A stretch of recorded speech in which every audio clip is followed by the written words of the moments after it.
1500 रुपए की क्या जरूरत पड़ी, 2100 रुपए की क्या जरूरत और 3000 रुपए की क्या जरूरत है? के खोखे लेके सूरत लेके गए, आमदार खरीदे, ये सब उन्होंने किया और सत्ता हमारे हाथों से ले ली।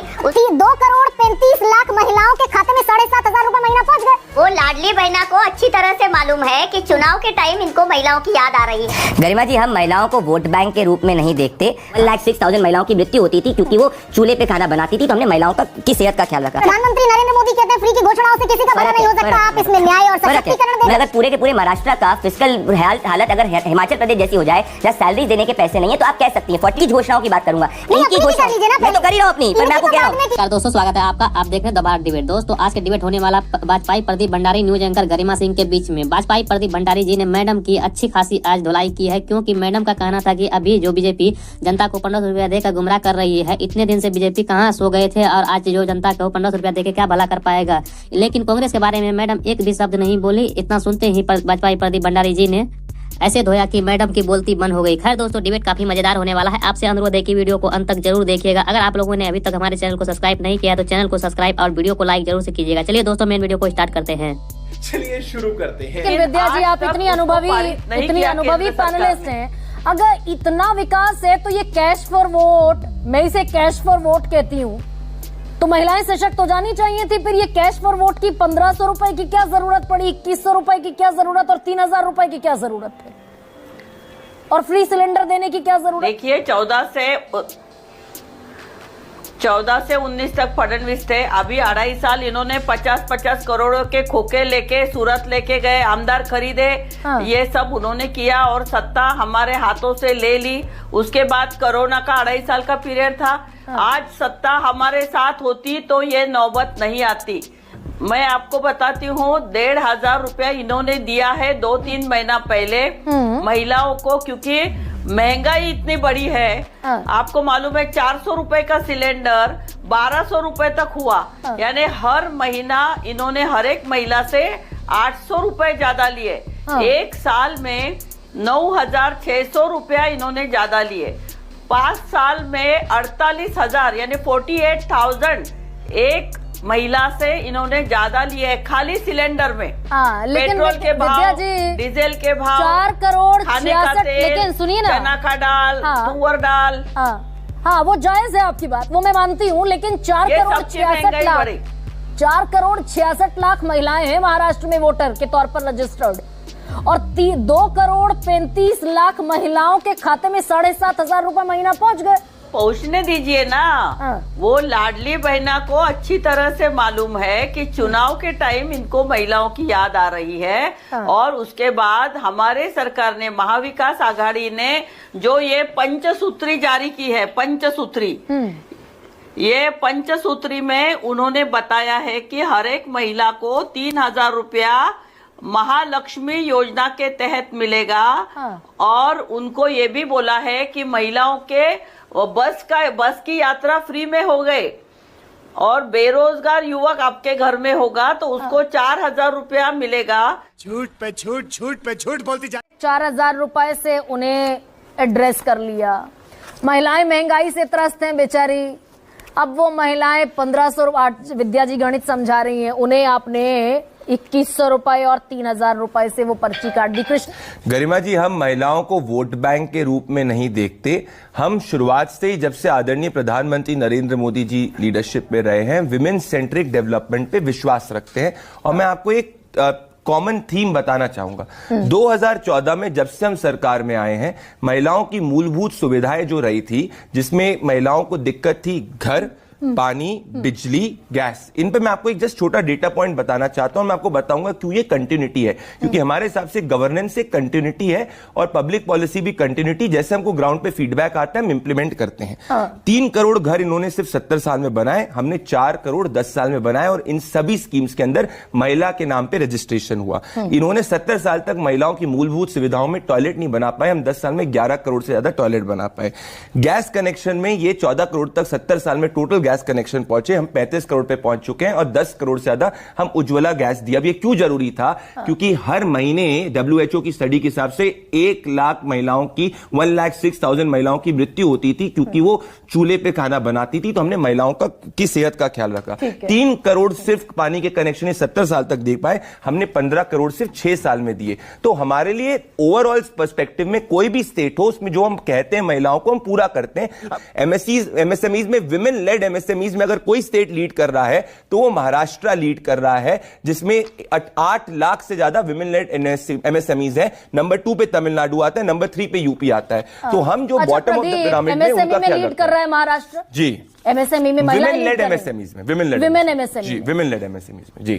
वॉयलेशन, हिंसा महिलाओं के खिलाफ, वॉयलेशन अगेंस्ट विमेन में भी महाराष्ट्र लीड कर रहा है। इसमें भी मैं आपको एक छोटा सा डेटा पॉइंट दूंगा। रजिस्ट्रेशन ऑफ केसेस भी बड़े हैं, ये भी है। तो साथ में अगर क्राइम रिपोर्ट हो रहा है तो क्राइम में रजिस्ट्रेशन ऑफ केसेस भी बड़े हैं। तो सिर्फ 3 साल का आंकड़ा बता देती हूँ, यानी कि पहले साल में आपके यहाँ क्राइम रिकॉर्ड नहीं हो रहा था। मैं आपको बता 2021 में 22 में भी आपकी सरकार थी, यानी कि तब क्राइम रिकॉर्ड नहीं हो रहा था। 23 में क्राइम रिकॉर्ड नहीं हो रहा था। 24 में जब मैंने आंकड़ा बताया आपको कि 121 महिलाओं के खिलाफ हर रोज वॉयलेशन होता है, हिंसाग्रस्त होती हैं महिलाएं हर रोज, उस समय क्राइम रिकॉर्ड होना शुरू हो गया। साल में 47,000 से ज्यादा महिलाएं हिंसा का शिकार होती है महाराष्ट्र में।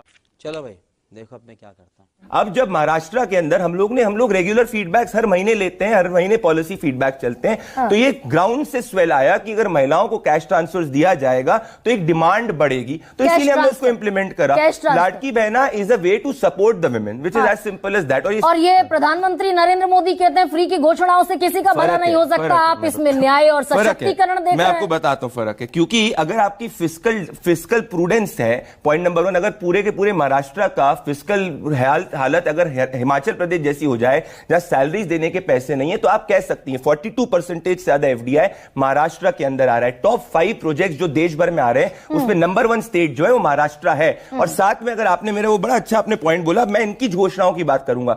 इनकी घोषणा मैं तो कर ही रहा हूं अपनी, पर मैं आपको कह रहा हूं सुनिए, इनकी घोषणा के लिए हर साल 3 लाख करोड़ रुपए चाहिए रहेंगे। हमारी घोषणा के लिए 75,000 करोड़ चाहिए रहेंगे। हम तो करेंगे, वो करेंगे, आऊंगी, एकदम आऊंगी उस पर भी, बिल्कुल निश्चिंत रहिए। गरिमा जी, हम जो कहते हैं वो करते हैं। All data is reserved. Pradeep, 1500 रुपए देकर भला हो जाएगा महिलाओं का? आपको नहीं लगता कि जो गरीब महिला है जिसको 1500 रुपए का अगर एडिशनल बर्डन से फायदा होगा तो इट इज अ ह्यूज फायदा। आप जाके बात करिए महिलाओं से, तभी तो महिलाएं समर्थन कर रही है। डेमोक्रेसी क्या होता है? Will of the people of India ना। 1500 रुपए आपने पकड़ा दिए आप एंटाइटलमेंट के पॉइंट ऑफ नहीं, गरिमा जी, नहीं, एक second. A salary for a middle class is equal to a benefit. 1500 रुपए दे दिया आपने महिलाओं को, चुनावी साल में दे दिए, टॉप अप करते जा रहे हैं, 2100 दे देंगे। और ये जो RBI का आंकड़ा है, महंगाई ने दम निकाला हुआ है महिलाओं का, 14 महीने में सबसे ज्यादा आंकड़ा है महिला महंगाई का, तो 14 महीनों का। सुनिए मेरी बात, तो गरिमा जी आप खुद कह रही हैं कि RBI के हिसाब से अगर महिलाओं में महंगाई की मार ज्यादा बढ़ रही है तो ये हमारा दायित्व तो बनता है कि हम उसको सपोर्ट करें। एक छोटी सी पॉइंट, मतलब महिला देखिए आप एक एंटाइटलमेंट वाला आर्ग्यूमेंट दे रही है गरिमा जी, आप एक एंटाइटलमेंट वाला आर्ग्यूमेंट दे रही है क्योंकि आप बॉटम ऑफ द पिरामिड में नहीं आती हैं, तो आप 1500 का महत्व नहीं समझेंगे। हम तो 2100 की वादा कर रहे हैं, ये लोग कह रहे हैं 3000 देंगे पर देंगे नहीं। तो जो बॉटम ऑफ द पिरामिड है उसके लिए 1500 या 2100 रुपए वही है जो एक मिडिल क्लास के लिए या सैलरीड क्लास के लिए वर्किंग सैलरी होती है। अरे भाई, 400 रुपए का सिलेंडर था ना प्रदीप, सुनिए ना, बोलिए। 75 रुपए लीटर पेट्रोल था, अभी 100 रुपए लीटर पेट्रोल है जी। अब मैं इन्फ्लेशन, सिलेंडर 400 रुपए में मिलता था, अब 1100 तक पहुंच गया। 1500 रुपए देकर आप वो महंगाई से पल्ला झाड़ रहे हैं ना प्रदीप भंडारी? मैं नहीं झाड़ रहा। अगर आप महंगाई की बात जिसका सबसे ज्यादा इम्पैक्ट उसी महिला पर होता है जिसका आप तीन झंडा बुलंद कर। ओवरऑल अगर आप इन्फ्लेशन रेट को देखेंगे, एवरेज अगर ऑल आजादी के बाद से किसी भी प्रधानमंत्री को आप कंपेयर कर लेंगे, आदरणीय प्रधानमंत्री नरेंद्र मोदी जी के 11 साल के शासन के अंदर 5.03% इन्फ्लेशन रेट है। इंदिरा जी के समय 8.57 था, मनमोहन सिंह जी के समय 8.27 था। उस डिबेट पे मैं इन्फ्लेशन तो कभी शतक पार नहीं हुआ ना। ठीक है, इसका भी मैं आपको एक कहता हूं, रिलेटिव अगर ग्लोबली पेट्रोल पे कभी शतक पार नहीं हुआ। अरे सुनिए तो सही, पेट्रोल पे भी तो मैं आंसर कर रहा हूं। तो कभी भी यूक्रेन रशिया वॉर भी तो हुई है, कंपैरेटिवली जितने प्राइस बाकी मुल्कों के अंदर बढ़ा है उससे कंपैरेटिवली कल हमारे मुल्कों में बढ़ा है। अब सिलेंडर पे जरा आप ये रेणुका चौधरी जी का बयान देख लीजिए, ये तो कह रही थी कि क्या लोग 900 रुपए नहीं दे सकते सिलेंडर को जब ये शासन के अंदर हुआ करती थी कांग्रेस पर। अरे भाई, हाँ तो मैं बताऊं तो सही, बड़ा कमाल मुझे कई बार लगता है, 10 साल से सत्ता में आप जी, हाँ। तकरीबन 2 तिहाई 11 साल राज्यों में। में शासन आपका, जी हाँ। और कल्प्रिट कांग्रेस। अरे कल्प्रिट है कांग्रेस, तब तो 10 साल से सत्ता से उखड़ी हुई है भाई, तीसरे गरिमा जी, नंबर में भी 99 पर आकर खड़े हो गरिमा गए। जी देखिए, वो हमारा प्रमुख विपक्षी दल है, तो ये हमारा दायित्व बनता है, ये हमारा फ्रीडम ऑफ एक्सप्रेशन के अंदर अधिकार है गरिमा जी, कि हम उनके जो उन्होंने काम नहीं किया उसके बारे में बताया। जैसे हरियाणा में हमने किया था, हमने हरियाणा में कितनी डिबेट करी और हरियाणा की जनता ने 10 साल के बाद भी हमें इसीलिए चुना। महिला महंगाई पर फेल रहे, नहीं रहे। सबसे ज्यादा विक्टिम महिलाएं हैं, इसीलिए 1500 रुपए का मेरे गांव में कहते हैं उंगा पकड़ा दिया। देखिए गरिमा जी, आप तो ऐसा हरियाणा के इलेक्शंस के पहले भी कह रहे थे कि हम फेल हो गए थे, हारने वाले हैं, पर ऐसा नहीं हुआ। मैं आपको कह रहा हूं, इट्स अ कॉन्टिन्यूस प्रोसेस। हम लोग महिलाओं के लिए विमेन सेंट्रिक डेवलपमेंट 2014 से खेल कर रहे हैं, तभी हम लोग ने विमेन रिप्रेजेंटेशन में भी फर्स्ट विमेन ट्राइबल प्रेसिडेंट भी बनाए। हम एस्पिरेशनल महिला का भी ख्याल रखते हैं। ये हिंसा भी खत्म कर दीजिए ना महाराष्ट्र से, फिर ये हिंसा प्रयास करेंगे गरिमा जी, बिल्कुल प्रयास करेंगे, पर मैं आपको आश्वस्त ये कर देता हूं, कोई भी गरिमा जी, कोई भी महिला के खिलाफ दुष्कर्म करेगा, हमारी सरकार समाजवादी पार्टी जैसी नहीं है कि 14 साल की बच्ची का रेप करने वाले मोहित खान को प्रोटेक्ट करती है, उसके खिलाफ कानूनी रूप से कार्रवाई होगी। दोस्तों वीडियो को अंत तक देखने के लिए धन्यवाद। आज के डिबेट वीडियो आप लोग को कैसा लगा, आप लोग कमेंट सेक्शन में अपनी राय जरूर दे सकते हैं। अगर आपने अभी तक हमारे चैनल को सब्सक्राइब या वीडियो को लाइक नहीं किया तो वीडियो को लाइक और चैनल को सब्सक्राइब जरूर से कर लीजिएगा। चलिए दोस्तों, मिलते हैं कोई और लेटेस्ट डिबेट वीडियो में, तब तक के लिए जय हिंद, जय भारत, वंदे मातरम।